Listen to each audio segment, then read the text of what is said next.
Bonjour à tous, aujourd'hui une petite vidéo sur le thème de la virtualisation. Dans cette vidéo, je vais vous expliquer un peu c'est quoi la virtualisation, comment installer un hyperviseur, c'est-à-dire une application qui permet de créer des machines virtuelles. Mais avant toute chose, je vais vous dire pourquoi c'est pratique d'avoir une machine virtuelle. Donc avoir une machine virtuelle, c'est pratique parce que tu peux installer un système d'exploitation autre sur ton Windows. C'est-à-dire, exemple, que j'ai Windows sur ma machine haute. Puis je peux y installer Linux ou un autre système d'exploitation pour soit aller jouer des paramètres du système d'exploitation, soit aller me familiariser avec un nouveau système d'exploitation. Dans le fond, vous avez un ordi dans un ordi. La première étape est bien et bien de redémarrer votre ordinateur. Comment ça? Parce que dans le fond, il faut que vous alliez dans votre BIOS, activer la virtualisation de votre processeur. Dans votre BIOS, des paramètres avancés. Ensuite, vous trouvez les settings du processeur. Vous descendez, vous allez dans Intel VMX Virtualisation Technology. Vous activez ça. Ensuite, vous sauvegardez et quittez et redémarrez votre ordinateur. Bon, première étape est finie. Maintenant que votre ordinateur est redémarré, je vais vous inviter à aller sur votre navigateur par défaut, aller sur VirtualBox, d'aller sur Oracle VM VirtualBox, ensuite d'aller dans Download, ainsi d'aller sur, de télécharger sur votre Windows ou votre système d'exploitation à vous. Donc vous faites suivant. Je vais passer les détails parce que là, ça va être long, l'internet de pauvre que j'ai là.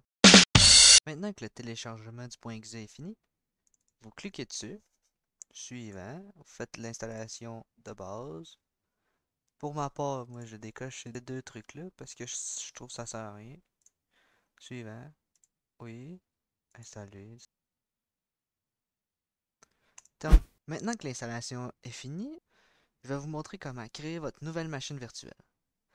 Donc pour ça, on fait nouvelle. Là, vous la renommez comme vous voulez. Moi, ça va être Babouche. Parce que Babouche, c'est un singe. Bon. Ensuite, vous mettez les dossiers où ce que vous voulez que les dossiers soient dans votre ordinateur principal.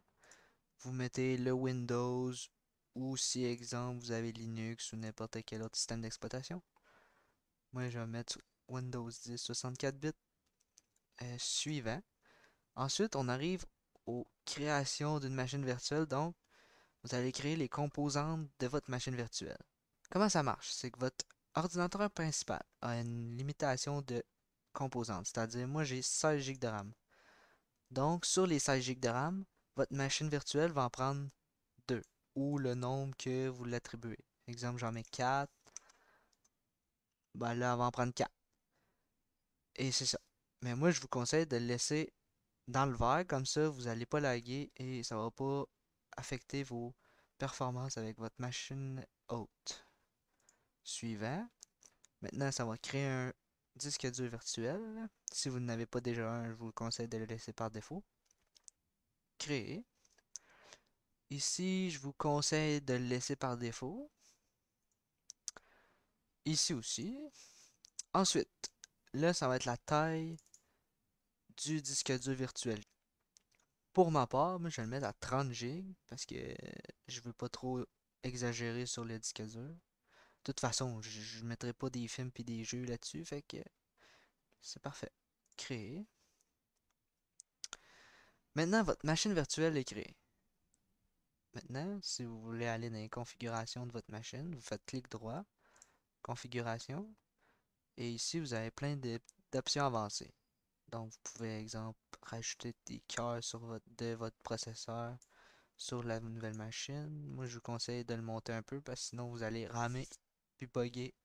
Ensuite, affichage, ça c'est les écrans. Moi j'ai deux écrans, je pourrais en mettre deux, mais non. Stockage, ça c'est le disque dur virtuel qu'ils nous ont créé.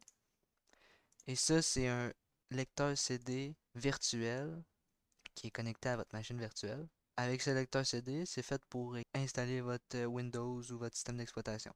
Ensuite, ben là, il y a toutes les autres affaires par défaut. Si c'est votre première fois, je vous conseille de laisser toutes les choses par défaut. Comme ça, tout va bien aller. Voilà ce qui conclut cette vidéo. Dans le prochain épisode, je vais vous montrer comment installer le système d'exploitation Windows 10 sur votre machine virtuelle. Mais avant toute chose, je vais vous demander de vous abonner, de liker et de partager. Point.